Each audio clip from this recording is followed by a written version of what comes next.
स्वर्ग नरक क्या है? वेदांत का दृष्टिकोण।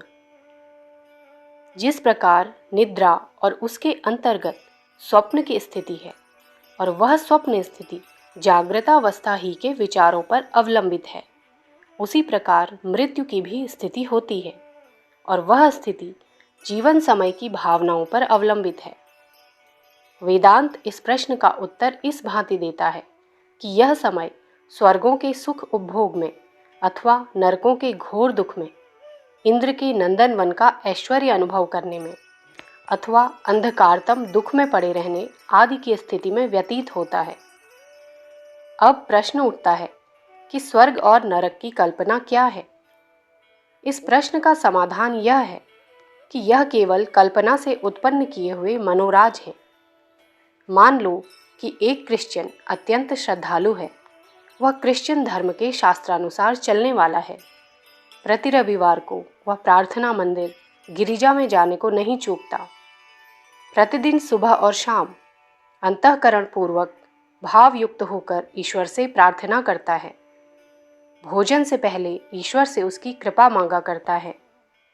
सारांश यह है कि उसने अपना जीवन क्राइस्ट के चिंतन और उसके चरित्र से तदात्म होने में व्यतीत किया। 80-90 वर्ष का समय इसी प्रकार व्यतीत करते हुए उसने अपने धर्ममय जीवन के फल में जो भावनाएं की हैं कि मृत्यु के बाद मुझे सम्मान देने को देवों का झुंड आवेगा, यीशु के दाएं हाथ की ओर बैठने का मुझे सम्मान मिलेगा, तो उसकी ये भावनाएं अवश्य सफल होंगी। पुनर्जन्म से पहले उसे यह स्थिति अवश्य प्राप्त होगी। यह मानने में कोई कारण नहीं है कि उसे यह स्थिति प्राप्त ना हो। वेदांत कहता है कि क्रिश्चियनों, यदि तुम्हारे हृदय में दृढ़ श्रद्धा भावना और भक्ति होगी तो तुम्हारी धर्म पुस्तकों में जो आश्वासन दिए हैं, धर्म पालन के जो फल दिखलाए हैं, वे अवश्य फलित होंगे, यह निश्चित है। परंतु ध्यान रखो कि तुम्हारा मुसलमान और हिंदुओं की निंदा करना अयोग्य है। मान लो कि एक मुसलमान मोहम्मद का सच्चा अनुयायी है। कुरान की आज्ञा अनुसार प्रतिदिन बिना चूक 4-5 बार नमाज पढ़ता है। वह मोहम्मद के लिए ही अपना जीवन समझता है और उनकी प्रीति के लिए जीवन उत्सर्ग करने को सदा तैयार रहता है। तो ऐसे मनुष्य का संकल्प बिना पूर्ण हुए नहीं रह सकता।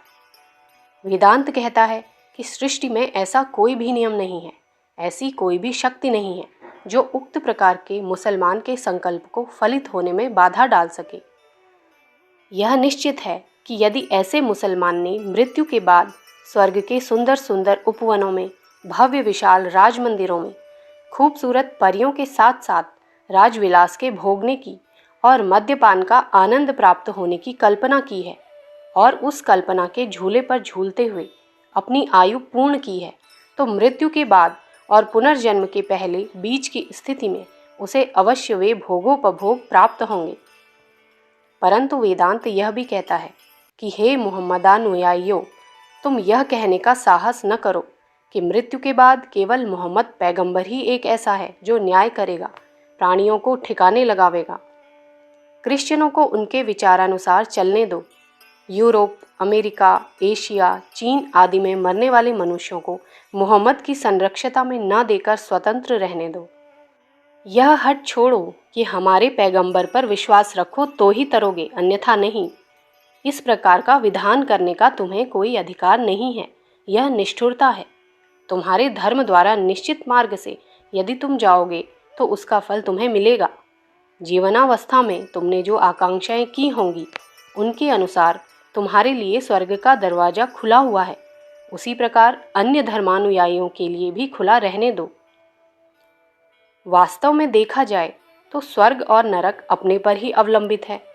हम स्वयं ही अपने लिए स्वर्ग और नरक बनाते हैं, क्योंकि स्वर्ग और नरक कल्पना है। स्वप्नों की कल्पना की अपेक्षा इस कल्पना में सत्य का भाग कुछ अधिक नहीं है।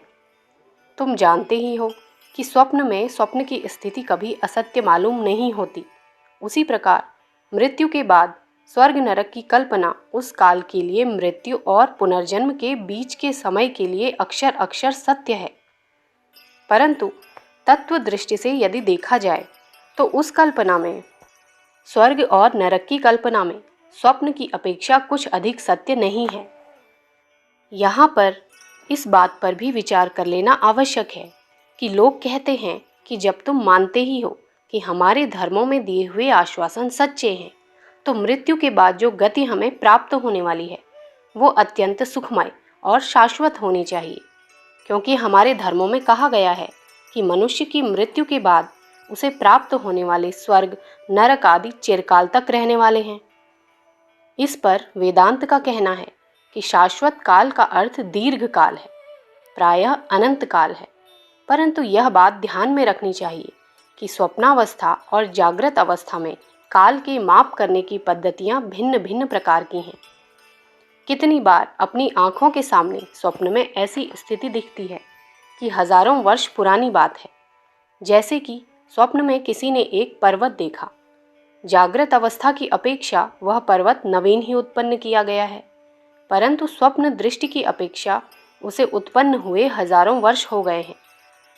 इसी प्रकार मृत्यु के बाद इंद्र के नंदन वन में, स्वर्ग सुख में अथवा नरक में चिरकाल तक रहने का जो भाव होता है वह स्वप्न स्थिति की अपेक्षा होता है, जागृतावस्था के दर्शन की दृष्टि से नहीं। बाइबिल में कहे हुए आश्वासनों पर ही विचार करें। इसमें कुछ संशय नहीं है कि आश्वासन सफल अवश्य होते हैं, क्योंकि मृत्यु के बाद की स्थिति में बाइबिल में कहे हुए अनंत काल का शाश्वत स्थिति का भान अवश्य होता है, परंतु जागृत अवस्था की दृष्टि में वह भान मृत्यु के बाद की चिरकाल की स्थिति क्षणभंगुर और मृग तृष्णा के जलवत है। यह विवेक जगत के भिन्न भिन्न धर्मों के मृत्यु के बाद की स्थिति के संबंध में जो मत हैं उसका मिलान किस दृष्टि से करता है यह मालूम हो जाता है। अब प्रश्न उत्पन्न होता है कि पुनर्जन्म क्या है और मुक्त पुरुष जो कहलाते हैं वह कौन है। इसका उत्तर वेदांत इस प्रकार देता है कि मृत्यु के बाद सबको स्वर्ग नरक में जाना ही चाहिए और पुनर्जन्म लेना ही चाहिए, ऐसा कोई निश्चित नियम नहीं है। जो मुक्त पुरुष होते हैं उन्हें जन्म मरण के फेर में नहीं पड़ना पड़ता। स्वर्ग नरक के बंदी गृह में रहने की उन्हें कोई आवश्यकता नहीं।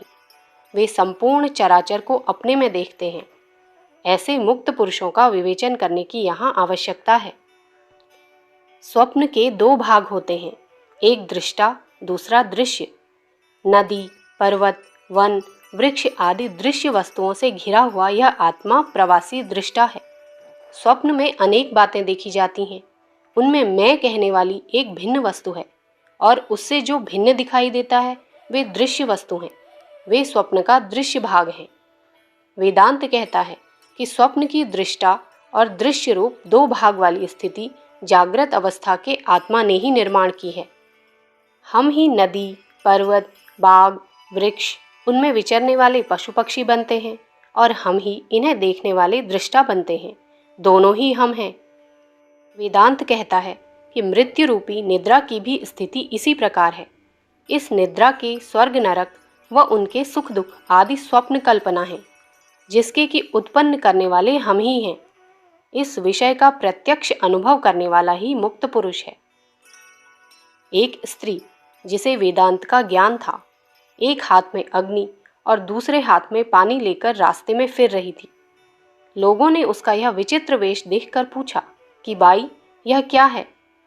उसने उत्तर दिया कि इस अग्नि से मैं तुम्हारे स्वर्ग नरक इंद्र चंद्र को जला दूंगी और पानी से जलते हुए नरकों को शीतल करूंगी।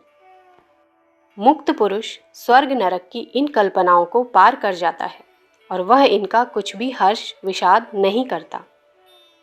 अखंड ज्योति, जनवरी सन 1941, पृष्ठ संख्या 11-12।